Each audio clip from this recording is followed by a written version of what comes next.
Close your eyes and feel the bone-chilling breath of a world that has forgotten the sun. Welcome to Central Europe, 40 millennia ago, where the very air you breathe is a razor-edged testament to the brutality of the Ice Age. The sun is a pale, weak disk, struggling against a sky choked with the dust of a 1,000-year drought. The temperature is minus 20 degrees Celsius, and every breath you take feels like inhaling ground glass.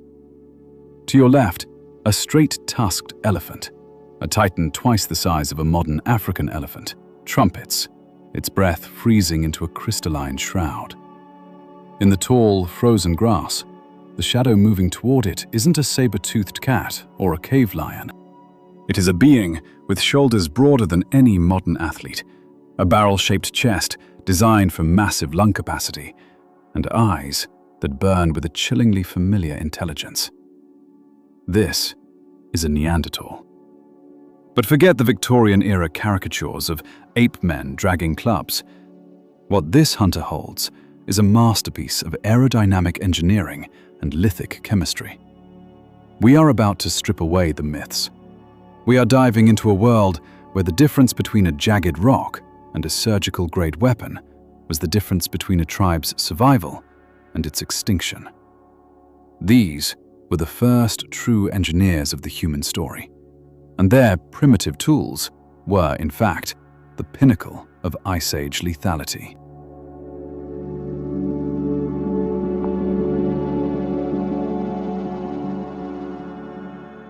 To understand the weapon, we must first understand the wielder. The Neanderthals didn't just appear. They were forged by the most brutal environmental crucible in Earth's history.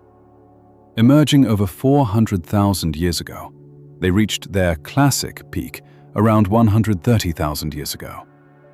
Their physiology, short limbs to conserve heat, massive bone density to handle the recoil of heavy thrusting, was a biological response to the cold. But evolution never stops at the neck. One of the most profound realizations in modern paleoanthropology is that Neanderthals were not on an evolutionary plateau. They were constantly innovating. Their weaponry followed a trajectory of increasing complexity that mirrored our own ancestors.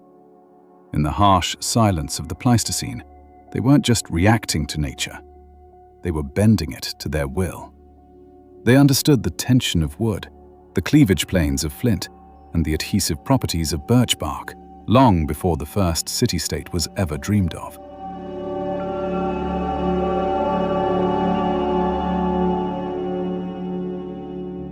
Our journey into their arsenal begins at a site in Germany called Schöningen. Here, archaeologists stumbled upon something that shouldn't exist. 10 wooden spears, preserved for over 300,000 years. In the world of archaeology, wood is a ghost. It rots and vanishes. But these spears were swallowed by soft lake sediment, creating a vacuum that froze time. These are not sharpened sticks. They are sophisticated ballistic tools. Ranging from 1.8 to 2.5 meters in length, they were crafted from the hardest parts of spruce and pine trees. When you analyze the weight distribution, you find something startling. The heaviest point is exactly where it is on a modern Olympic javelin. This suggests that the thrusting-only myth is dead. These spears were balanced for flight. Think about the physics involved. A Neanderthal hunter standing 20 meters away from a deer doesn't just throw, they calculate. They understand parabolas. They understand that a spear weighted in the front will stabilize in flight, ensuring the point strikes first. This is Newtonian physics in action, 299,000 years before Isaac Newton was born.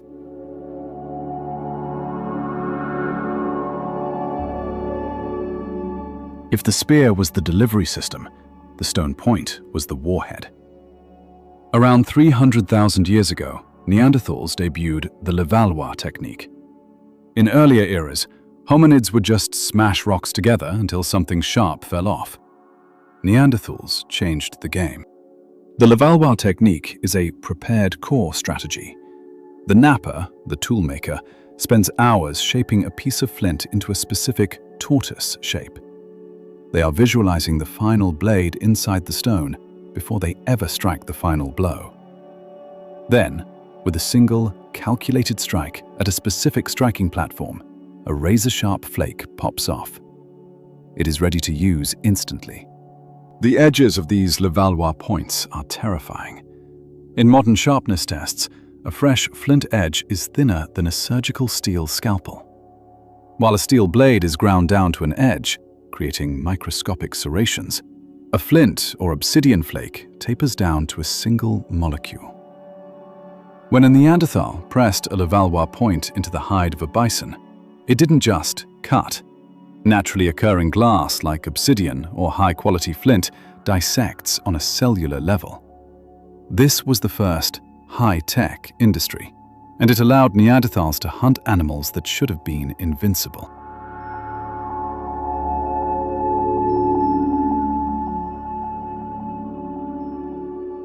A sharp stone is useless if it falls off the handle the moment it hits a bone. This is where Neanderthal chemistry comes in. They were the first species to utilize multi-component tools.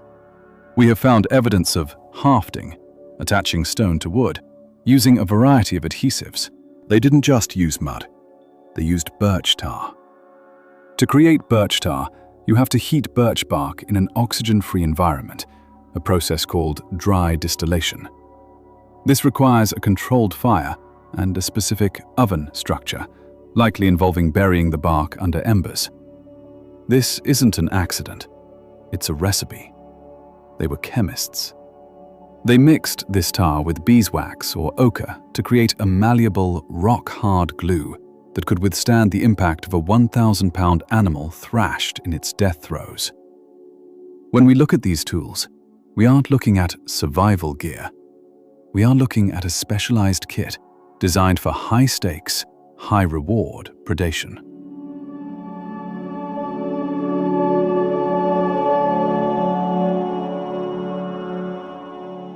While the spear is the star of the show, the Neanderthal toolkit was diverse.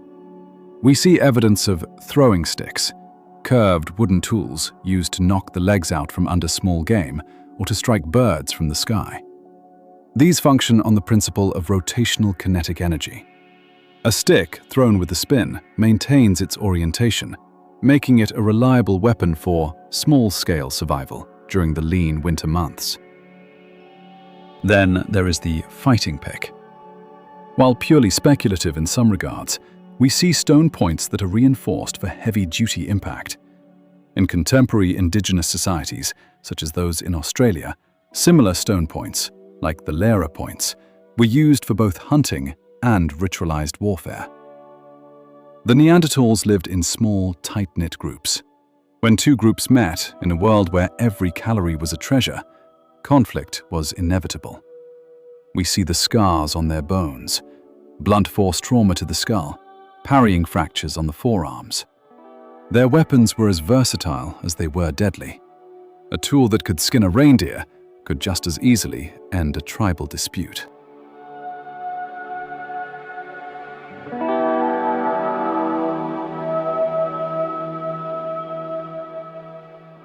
Let's look at a specific case that changes everything. The donkey of el-Talel. In Syria, researchers found the neck vertebra of an extinct wild donkey. Embedded deep in the bone was a Levallois point. The angle of entry proves it wasn't a thrust from a person standing next to it. The point entered from above, at an angle that could only be achieved by a projectile launched from a distance. This donkey was paralyzed instantly as the stone severed its spinal cord.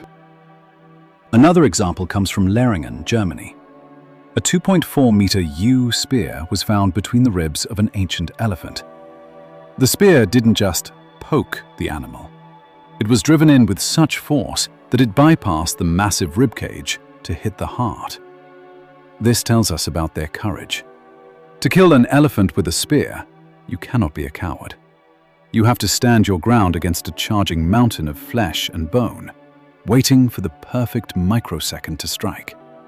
This requires nerves of steel, and absolute trust in your equipment.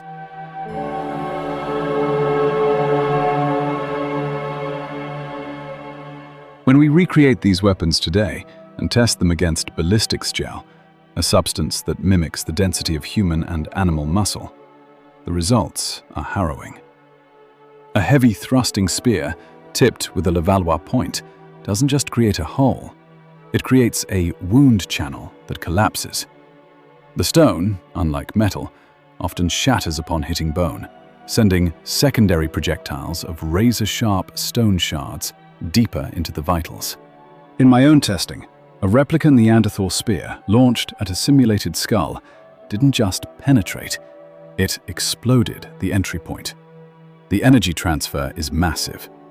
If a Neanderthal hits you in the chest with a spear, the shockwave alone might stop your heart before you even felt the blade. This is the reality of the Ice Age, a world of extreme violence where the only safety was found in the edge of a rock.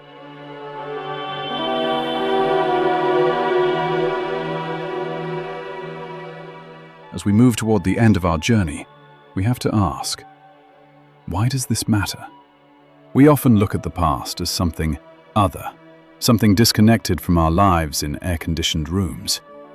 But when you hold a Levallois point, you feel a tangible connection. If a Neanderthal from 50,000 years ago walked into a room today, he wouldn't know what a smartphone is. But if you handed him a piece of flint, his hands would know exactly what to do. There is a profound beauty in their craftsmanship. These tools weren't just functional. Many were symmetrical beyond what was necessary for hunting. They were aesthetic. There was a sense of pride in work. They spent hours refining the curve of a spear or the flake pattern of a knife because, in their world, your tool was your reputation. It was your life.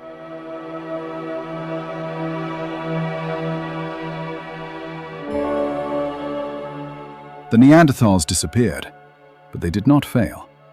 They survived for 400,000 years, far longer than our own modern civilization has even existed. They thrived in conditions that would break us in a week. Their weaponry is the ultimate testament to the human spirit's refusal to be victims of our environment. The lesson we take from the Neanderthal is this: innovation is the daughter of necessity, but it is the parent of survival. They didn't have the best resources. They had rocks and trees. But they used their minds to turn those rocks into razors and those trees into lightning bolts. In our modern world, we often complain about what we lack. We wait for the perfect tool or the perfect moment. The Neanderthal didn't wait. They took a piece of the earth, broke it, and made it sharp. They teach us that the most powerful weapon in any arsenal isn't the spear or the stone. It is the mind that knows how to shape them. The story of the Neanderthal is the greatest story ever told because it is the story of us, of the resilient, creative, and sometimes violent lineage that fought through the ice so that we could stand here today. They were the architects of the first dawn, and their blades still echo in the way we solve problems, the way we protect our families, and the way we look at the world with the eyes of a predator who refuses to be prey.